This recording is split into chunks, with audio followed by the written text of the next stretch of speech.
E aqui está centrado em alguns que os convidados vão expor aqui. Passamos a palavra nesse momento ao Dr. Rui Brito de Oliveira Pedrosa, que é presidente do Conselho Deliberativo da União Nacional dos Acionistas Minoritários do Banco do Brasil, o NAMIB, e representante do diretor da Associação dos Acionistas das Empresas Estatais, senhor Fernando Arthur Toledal Pacheco. Por favor, doutor Rui Brito. Senador Paulo Paim, eu quero inicialmente cumprimentá-lo por sua iniciativa, na expectativa de que a realização de uma audiência pública como esta possa lançar alguma luz sobre o sistema e nos apontar caminhos que evitem um desfecho negativo que já se prenuncia para o sistema de previdência complementar. A situação do sistema é de notória crise. Ele já nasceu sendo o portador da crise, porque a previdência complementar, quando foi criada, levando para a área de atuação do Estado um setor que até aí então era privado, não havia lei que regulamentasse, as empresas criavam os seus fundos de previdência complementar e as leis estavam nos regulamentos e nas normas ditadas pela empresa. E quando o sistema foi criado, ele não veio com a preocupação de melhorar, aprimorar e de proteger efetivamente o segurado do sistema. A preocupação básica, única e exclusiva, foi a de tornar os fundos de pensão então existentes em investidores institucionais nas bolsas de valores, para que até então, naquela ocasião, na década de 70, estavam em crise desde 1971. Como ninguém queria investir, alguns fundos existiam sólidas reservas, o governo enviou então ao Congresso Nacional o projeto da Lei 6435 com o objetivo de disciplinar a aplicação das reservas desse fundo nas bolsas de valores, isto é, em investimentos de risco. Essa marca de fábrica, essa origem defeituosa, permeia a atuação do sistema até os dias de hoje, progressivamente agravando-o.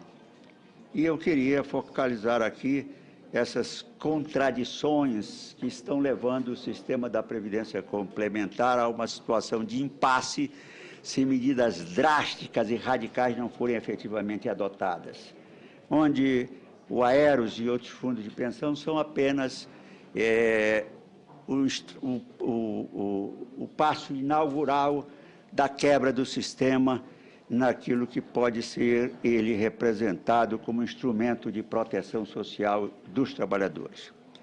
O sistema não é técnico, ele é político e no sentido mais negativo e pejorativo da palavra.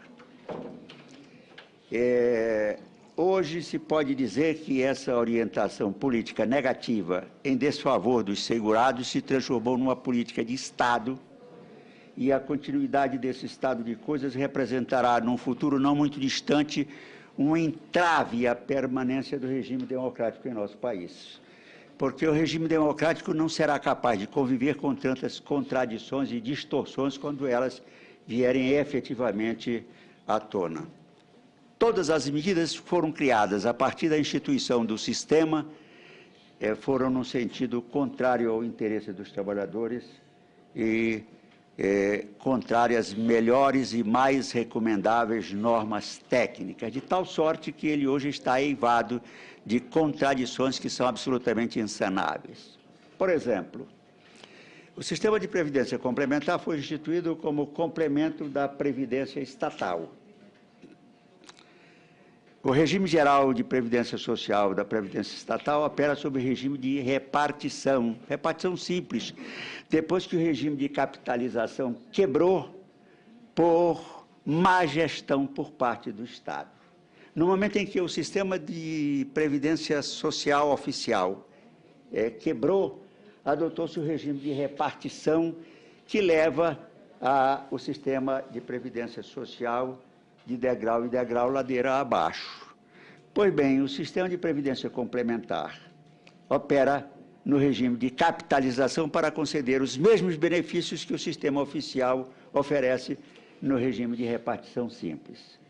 Mas já se pode até dizer que, a partir da lei número 109, o sistema passou a operar também no regime de repartição, porque de lá para cá não se admite mais a constituição de planos de benefícios definidos. Todos os planos são de contribuição definida, o que vale dizer são planos de repartição. Já não são mais planos de previdência, são fundos de poupança, porque a chamada verba que recebe a pessoa ao se jubilar tem um limite. Se a pessoa, por acaso, morrer antes de se esgotar esse limite, os seus herdeiros podem receber a diferença. Porém, se ele sobreviver, tiver uma vida mais longa do que aquela que estiver prevista atuarialmente, quando acabar a reserva que está constituída, ele simplesmente deixa de receber qualquer coisa e fica marginalizado. Poderá acontecer com ele mais ou menos o que está acontecendo com os companheiros do Aeros. A Constituição da Previc não obedeceu a critérios técnicos. Ela seguiu os critérios políticos que existiam no sistema das antigas Secretarias de Previdência Complementar, que efetivamente não chegava a fiscalizar porque foi tomada de assalto por grupos de interesses políticos que ali prevaleciam. Vejam bem como conspira contra princípios técnicos a questão do financiamento da Previc. Quem financia a Previc não são os fundos de pensão, são os planos de benefícios administrados pelos fundos de pensão. É o dinheiro dos segurados, participantes ativos e assistidos, que paga para a Previc. E quando a Previc foi criada, já encontrou muitos planos em regime de extinção, planos fechados. E todos nós sabemos que, pela legislação, um plano, para ser fechado, ele tem que estar em equilíbrio atuarial. Qualquer ônus não previsto no momento do fechamento vai afetar o equilíbrio atuarial desse plano. Eu cito o exemplo da Previ, por exemplo, que paga alguns milhões por trimestre para a Previc. Sabem quem sustenta esse pagamento de milhões que a Previ paga por trimestre para a Previc?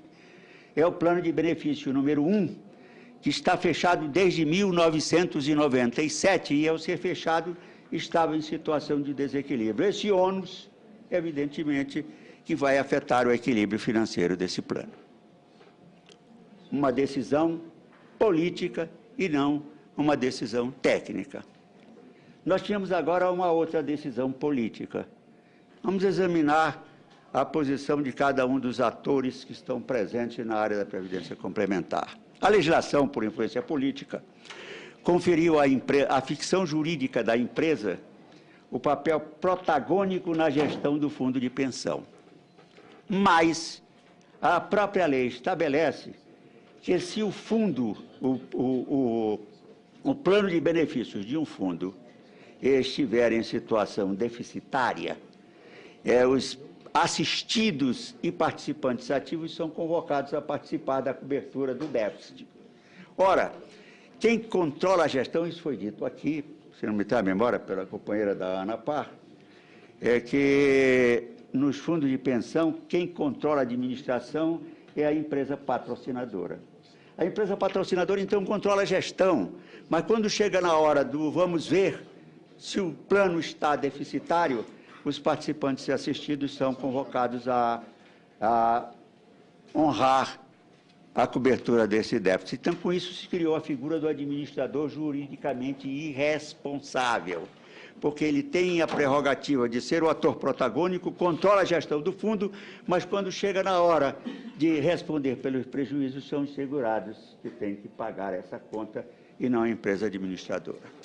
Ora, eu vi o parecer político da Secretaria da Previdência Complementar, feita por um técnico, porque esse parecer não é técnico, é político, e eu sempre digo que, no exato sentido da palavra, é um parecer político tremendamente reacionário, porque ele parte de um princípio paternalista e negativo, que a empresa patrocinadora mantém por generosidade um fundo de pensão.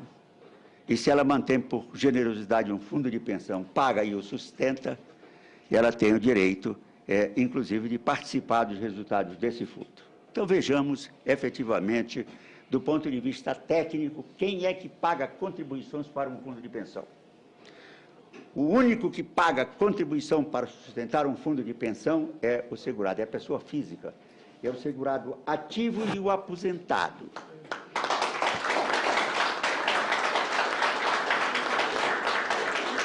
A empresa não paga contribuição.